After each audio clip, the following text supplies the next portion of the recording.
اللہ اکبر اللہ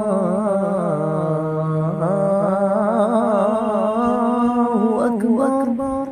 کیا آپ جانتے ہیں کہ اسرائیل اور فلسطین کا یہ جھگڑا تنازع کب اور کیسے شروع ہوا؟ دراصل بات آج کی ہے بھی نہیں، 100 سال پہلے کی بات ہے۔ سن 1914 میں شروع ہونے والی پہلی جنگ عظیم یعنی فرسٹ ورلڈ وار میں سلطنت عثمانیہ کی شکست ہوئی تھی، جس کے بعد برطانیہ نے فلسطینی خطے کا کنٹرول سنبھال لیا تھا۔ اس خطے میں عرب مسلمان اکثریت میں تھے، یہودی اقلیت میں، دونوں محبتی سے رہ رہے تھے۔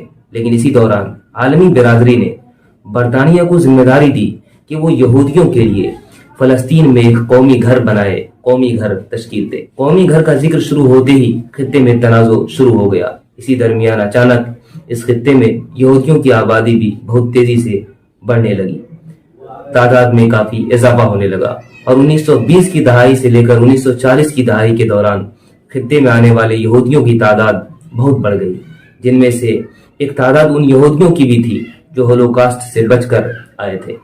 اب چونکہ یہودیوں کی ایک تعداد جمع ہو گئی تھی فلسطین میں، اس لیے طاقتور عیسائی ممالک کے اشارے پر 1947 میں اقوام متحدہ نے ووٹنگ کے ذریعے فلسطین کو 2 ٹکڑوں میں تقسیم کرنے کا فیصلہ دیا۔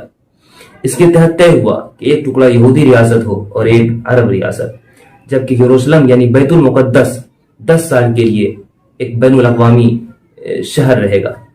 یہودیوں نے اس فارمولے کو فوراً تسلیم کر لیا، لیکن عربوں نے اس فارمولے کو مسترد کر دیا۔ اس کے بعد برطانیہ نے 14 مئی 1948 کو فلسطین چھوڑ دیا۔ دوسری طرف یہودیوں نے اپنی ریاست اسرائیل کا اعلان کر دیا۔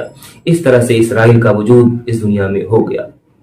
یہودیوں کے اس فیصلے کی فلسطینیوں نے مخالفت کی، اور پھر ظاہر ہے جنگ چھڑ گئی۔ مختلف مرحلے میں مختلف انداز سے جنگ جاری رہی۔ اسرائیل کو چونکہ طاقتور عیسائی ممالک کا سپورٹ رہا، اس لیے مسلمانوں پر ان کے ظلم چلتے رہے۔ نتیجتاً لاکھوں فلسطینیوں کو اپنے ہی ملک کو چھوڑ کر کہیں اور پناہ لینا پڑا۔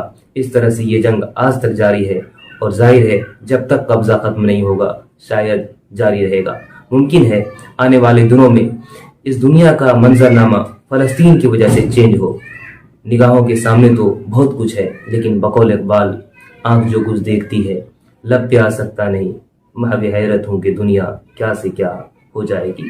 اللہ تعالیٰ مسلمانوں کی جہاں بھی ہو حفاظت کرے۔ لا الہ الا